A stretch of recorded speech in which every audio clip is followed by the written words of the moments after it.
Sun, in simple terms, it's your life force, your energy. It's kind of how you are existing, like you're coming in hot into the world in this space. Your moon, your emotional state, your emotional processing. So if you were, as an example, if you're upset about something, what do you need to do to work through that? The sign that your moon is in tells you that. And it also tells you how you can experience your emotions. So someone that's a Cancer moon versus a Gemini moon is going to be very, very different. Because Gemini is going to be, like I was talking about before, it's going to be in communication. Like you, Nicholas probably wants to process out loud, talking to people, gathering information to make you feel better about whatever the situation is. Where for a Cancer moon, it's like being with family members, maybe being kind of tucked away at home, resetting, connecting with emotions, maybe just like getting really upset. Not as intense as a Scorpio moon, but like still like being very, very emotional, or something about your intuition kind of coming in. Anybody that really has major Cancer placements. Same thing with a rising sign. So the ascendant is what constellation was on the horizon line based on where you were born, the date you were born, the time that you were born. And that is indicating what you're moving towards and growing towards in this lifetime. So, Nicholas, what I would say without even looking at the rest of your chart is that you have a notable intuition, whether you are aware of it or not. Like anybody that's a Cancer rising, it's like, hello, intuition, plus having a Cancer sun, plus whatever else is in your chart. It is present, it is there, whether you know it or not. And when you are moving towards that ascendant, you have to learn the lessons of it. And you also have the counterbalance of the sister sign. So the opposite of Cancer is Capricorn. So that means that you could have a lot of Capricorn tendencies in how you operate. And just what I've been talking about here is like we're moving from one sign into the other. We're having to borrow something. For the ascendants, the rising sign, you are having to integrate fully. So you're trying to move towards embrace more of the Cancer traits. And to do so, you are letting a little bit of the Capricorn go, but also using it to help you as the vehicle to get there. If you have a lot of Capricorn, then it might even feel harder. Like you're like, oh, I don't even 100% identify with Cancer because I so identify with Capricorn. That's because there's a lot of energy there. Yeah, so we may be letting go of the sun sign, but not necessarily. It's that we with all of them, we have to integrate. So we have to understand the highs and the lows of what that sign is and what it's doing for us. So as somebody, myself, so I'm an Aries sun, okay, what are the high and low sides of it? So we were talking about Aries before. So, okay, well, that could be very, very competitive, very impulsive. So how can we make sure that we kind of can learn from experiences so that those tendencies are not fully taking over our entire life? And that comes through the maturity of what we're doing with the rising sign, as well as what is happening with Saturn. Saturn is telling us where we're really maturing in life. So this is where, again, it gets so complicated. You have to take every piece together. It's not just like, okay, we have the sun and we're getting rid of it, and we have this sign and we're getting, it's like, no, we have to use all of it. And yes, integrating or releasing the lower vibrational traits. It's just with all of them, it's just finding a balance and getting them to work in tandem with each other in a way that's supportive. Doesn't matter how close things are to the next sign. Some people say yes. I think most people at this point say no. It's like a cusp thing. It's like, oh, like I'm a Gemini cusp. How I was taught, and how I think increasingly a lot of people are viewing it, is if it's in the sign, it's in the sign. And it does not matter if something is next to it. It tells you part of the story if it's about to go into another sign, but it's still in the sign. So it only matters in the sense that if you have two things that are close, if they're close enough, their energy is interacting with each other. And it just happens to be pulling from two signs, two different planets in two different signs. We're all of these things. We have all of them in our chart. We express them at different points of time and to different degrees. So you can view this as not just I am only one thing, I am not something else, or this is my big three, I don't have any of these others. Like we still have that within us, because I could look at my chart and say, oh, well, I don't have any planets in Gemini, Taurus, Sagittarius, Libra. Okay, so that means I have none of those things. Not true. We still have that energy within us. It just might not be as strong or prevalent or only be activated in certain situations. Sylvia, I got a new perspective of my signs. Oh, wow. 3 cardinal signs. Cancer, Aries, Libra. I've got nurturing mother energy along with me, independent energy, we, wanting harmony. My complexities are showing themselves. Yes. And that's what I think people most fundamentally misunderstand about astrology, is they think that it is oversimplifying, that all we are is our star sign, aka our sun sign. And that's what drew me to learn about astrology, is I was realizing, even just from the big three, I went, oh wait, what? There's like different layers to us. That makes more sense because we are complex. We're not just our sun sign. We are our moon, and we're our rising, and where's our Mercury, where's our Venus, we are all of those things. And we're also the absence. So those quote unquote empty houses, we're those too. We are all of these things.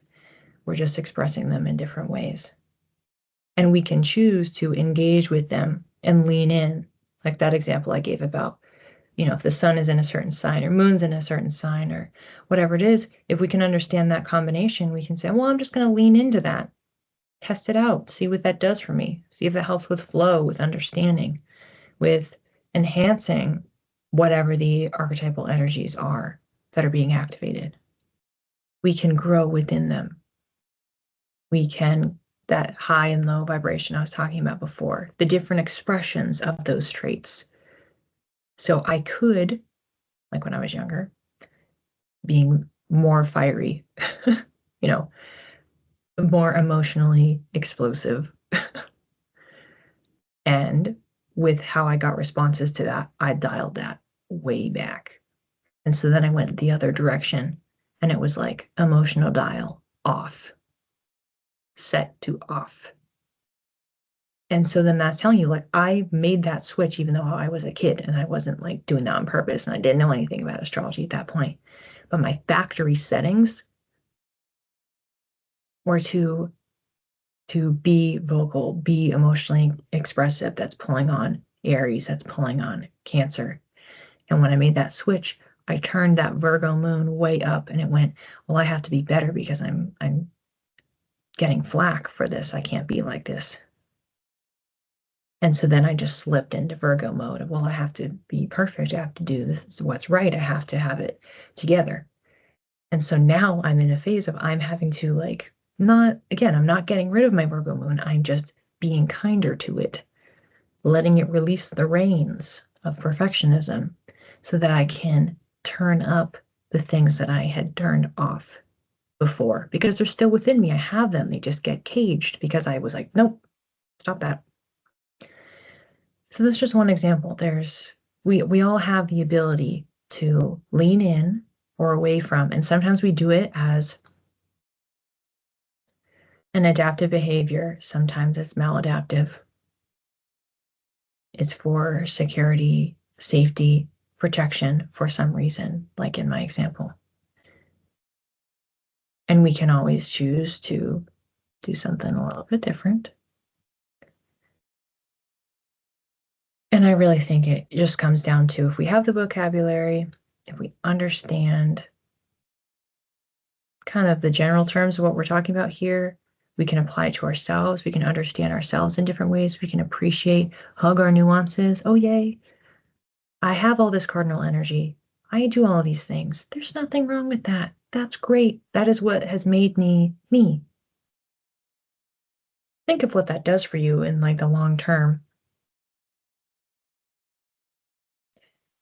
So yeah, it's one of many tools that allows you to do that work. And of course, you can use it in tandem with therapy or coaching or intuitive readings, shadow work, creative outlets, play. You can leverage all of these in tandem with each other to understand yourself, to self-regulate, to turn that release valve.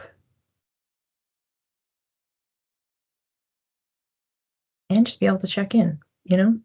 There's a lot of stuff. We are complex. The big six are sun, moon, rising, plus the personal planets. The personal planets are the innermost planets closest to the sun: Mercury, Venus, Mars.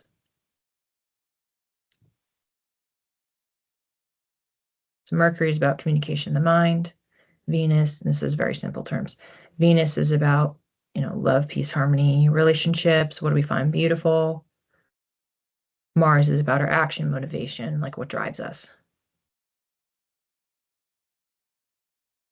Could also be about divorce. It could be if you committed in the partnership in the 7th house, you sign the contract, and then the death of the relationship.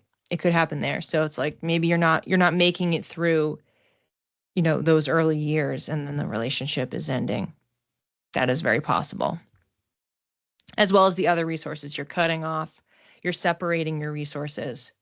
Maybe you owe them money, or you have to, sell off your house. So if it was also activating your 4th house at the same time, then maybe the two of you had a house that you invested in, and then now you are selling off the house and you're having to split the money.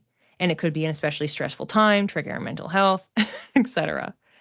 So you can see it. What I find very interesting about the 8th house is money tends to be a significant trigger of stress. So the fact that mental health is sitting in there as well, I think honestly makes a lot of sense. And if you remember the counterpart for the 2nd house, we also had some mental stuff going on, but it was our sense of our own value. So it's like, I am valuable. What's my self-worth in addition to things I own? And then this is like, because it's tied to other people, there is a little bit more of a tension around it.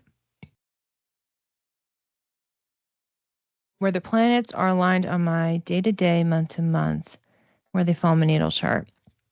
Is this something to better understand the present moment we're in and what's happening in my life? I think what you're getting at is kind of what we talk about in our transit classes. If you are understanding your natal chart, you are looking at life patterns. I talked about this on Wednesday. You're talking about your life patterns that could come up. But when you have the transits, it's also triggering the energies within your chart. It's activating those life areas and are activating the planets that are in those respective life areas. And what you can do, a way that you can use astrology and how I tend to teach astrology, is understanding your blueprint, which is your natal chart. What are things that might pop up? So like what I was talking about, with Fatima, is like, okay, she could continue to have this pattern over and over and over again. That's just based on her chart. That's nothing to say, whichever sign that's in. And then what's transiting through the sky. And that's affecting, this day to day, what's happening here. So we have layers of what's occurring. So you have your general themes, but then you have what's in the now. Where is Saturn now? Saturn is in Aries. In your chart, it's in Capricorn. So you have lessons that you're learning from Capricorn in your 3rd house. But right now, Saturn is in Aries and it's in a different house. So you can have both happening at the same time, and the The strength of that influence is what varies, and it depends on what's happening in your chart or what's happening in the sky simultaneously. But you can use both to assist with aligning your day-to-day. You can sync with the energy of the moon. So as someone who is moon ruled, because I'm Cancer rising, it's the ruler of my chart, I pay attention to what sign in the now the moon is in, because that I have tracked it. And I'm like, this literally reflects where my energy is. So because I have observed that over enough time with myself, then I have to trust, okay, I'm probably just going to be less motivated. I'm going to be more tired on these types of days because it's in this area of my chart and I just want to cocoon and like not do anything. And it's in other houses. Okay, I want to jump up. I want to run around and clean. I want to get things done. So hopefully, Kiki, that answers your question. So you can use it to understand themes and you can use it to understand present moment and how to navigate. And that's what I talk about in my transit classes. Is that because it's the moon or because it's in your rising sign? I would say, so your rising sign is going to be talking about your general journey, but it's that so my moon is elsewhere in my chart, but the moon rules my chart. And so it's a way of looking at your energy. So if you had Saturn as the ruler of your chart, then Saturn moves much slower. So you would be following what's Saturn up to. Oh, it's chilling in this sign for 3 years. Oh, Saturn's going retrograde. I want to pay attention to that. And so it's just a different speed at which we operate. The moon is the fastest because it's changing every, on average, 2.5 days. So I'm in a certain mode and then it shifts. So you could be waiting with Saturn 2.5 years before you have a big energy shift, and I'm having it every 2 days. So it's just another way of working with your chart. Honestly, I think that would be a really good class too. So I'm going to make note of that, even though one requested it. If you want to know for Jupiter going into Cancer, which is what's happening, then you just want to see which houses are in Cancer. So if you know it starts in the 8th, does the 9th get picked up in there too? And what you can do with that is you can use a tool like AstroSeek, and you can look for the exact degree point. So you can see where your line is, like what Tina was talking about before. And you say, so my 9th house, if that's also in Cancer, starts at the 27th degree of Cancer. You can use a transit tool in AstroSeek, and you can move it along the dial and see, okay, well, when in this month ahead, what day, or not month ahead, year ahead, when in this year ahead is Jupiter going to reach the 29th degree? And you could just put a note in your calendar, and then you can see the difference. So that's something I always recommend to people is if you're wanting to track a transit, you can just do that, scroll ahead.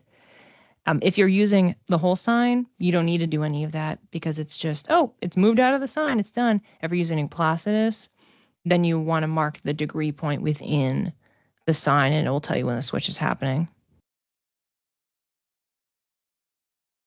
Virgo rising, yeah. So Brittany, you would definitely track Mercury. And also, we can have multiple chart rulers depending on the distribution in our chart. So that's a whole calculation. So I do that for people in readings.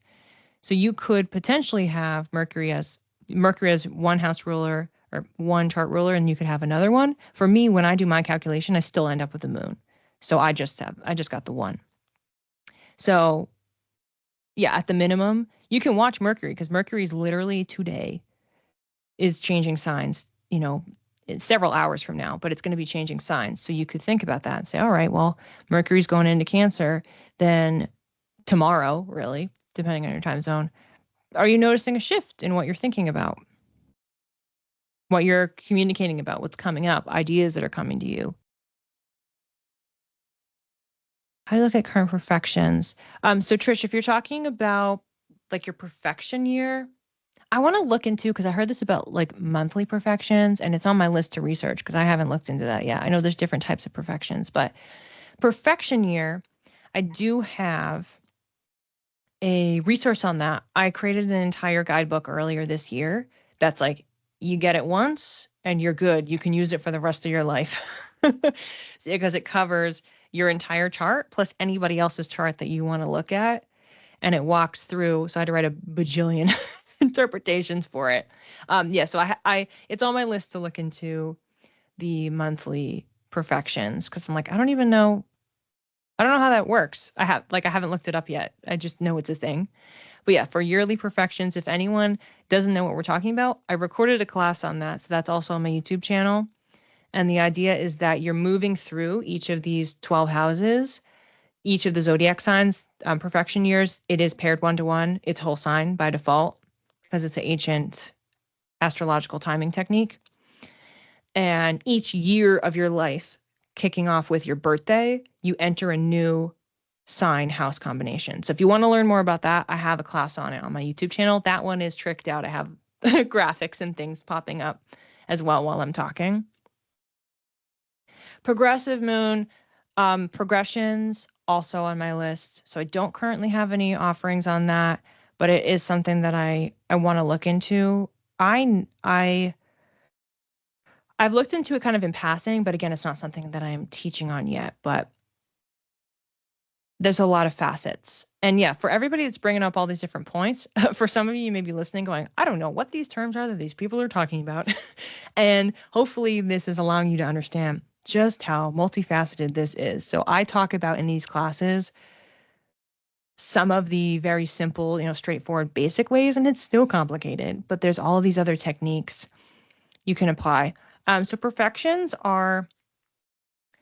they're not exactly a solar return, but it's like a triggering point, like you enter a perfection year. The perfection year would start on your solar return. So I talked about that in the class, but if you have a monthly perfection, it's the same thing. Like it's triggered by something transiting, something entering something else, something aligning, etc. And the perfections are giving you like buckets. They're giving you themes to look at. And then I've heard one podcast on progression moon. I know.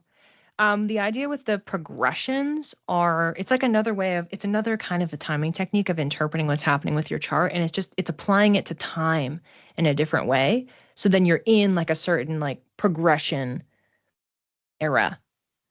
So you have like your progressed moon versus the moon right now versus your natal moon. So it's just like another thing that's layered on top. So yeah, no, astrology is math. That being said, it also is engaging with energy.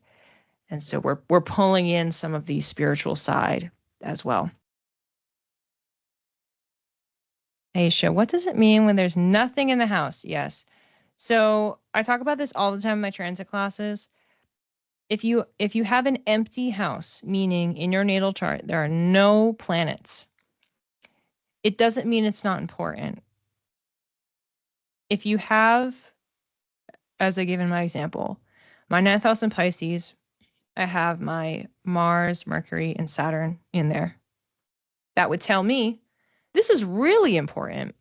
There's a lot of energy that's in there, personal planets that are in there, part of my core essence. This is an important area of my life. Does that mean that my 6th house of Sagittarius, which has no planets in it, is not important? No, it does not. It just means that it's telling me something a little bit different. It means that I may be more actively working on that 9th house because it has the stellium in it. But the Sagittarius 6th house combination still tells me something about myself. You can still interpret from that. So when I do my natal chart readings with people, I still go over that because it's important to know what that signifies, what you can learn about yourself with the house sign pairing or pairings if you have multiple and you're using Placidus. So as an example, with my example, I don't have anything, quote unquote, in my 6th house. Does that mean I don't struggle with work-life balance? No, I was just talking about Venus in my 10th house. So it's like, or, have any health issues that you're in perfect health all the time? No, it doesn't mean that just because there's, no placements there, because you still have transits that are going over it that can still activate it. That's where the difference between your cosmic blueprint and the transits They're both happening in tandem. So in our lifetime, we're always going to have something passing through any one of the houses. They're never going to be untouched. They're still going to be activated at some point. But what I could understand about myself is by having a 6th house in Sagittarius, that could suggest that how I think about health or my health, how I want to work, my work environment, or the types of work that I want to do, the thing I want to contribute, my work ethic could be tied to Sagittarian themes, that it's very intellectual, like wanting to travel, wanting to be flexible, not being limited. I want to be able to do, my own thing on my own time and be able to have the freedom to go where I want to go, to be able to learn. Number one example, I always say, I didn't realize this, obviously, until I started learning about my own chart. What I have always said in my jobs is I feel I need to move on if I feel stagnant and like I'm not learning anything. And that is so Sagittarian, because Sagittarius wants to learn something and it never wants to be stagnant. It always wants to be growing and expanding. So just from that standpoint, even though I have no placements there, I can say that is very important to my job, as in the things that I'm doing in my work. If I don't feel I'm learning something, if I don't feel I have flexibility to grow, expand, create, to teach, to share, to learn, then it's not going to be for me. It's going to cause an imbalance in my health. Is there a way in astrology to find out the houses if you don't know exact birth time? Yes. The short answer is when you use a tool, you can put in a default of 12 noon. That's the standard practice. See what it spits out. If you happen to know that you were born in the morning, you just don't know the time, you could say, well, I'll just throw in 9 a.m. See how it comes out. So you could do that. Separately, something is also on my list, something I want to look into. You do what's called a chart rectification. So you work with an astrologer to try to back into your chart. So there's different tactics where you look at somebody's lived experiences, you map them on with different transits, and you can use that to try to figure out their birth time to give them a chart that they can use. So as I mentioned, it's been on my list for a long time. I would like to learn and do that. It's going to require some study for me to get up to that point. But I think it's such a useful offering, and not that many, there's people out there that do it. But I really would like to do that because I feel like I could help people, and I know people. I know people in my life who don't know their birth time. Like they were adopted. They don't have that information. So that would be really cool to be able to help people I know. Yes, reverse engineering a chart. Exactly. So that's like the longer, more complex way. If you want to kind of play along, if you want to understand what's happening, you can do 12 noon as the basic. You could also test out some different chart times because again, it's going to impact it. It's going to impact potentially strongly where some of your placements are and sometimes not. Like the collective planets, they're probably going to be in the same exact spot. Some of the individual planets, where the moon is, where your rising sign is, that's going to move. So you can have different iterations of your chart. You have multiple options if you were born on a given day. But yes, that's the that's the short answer.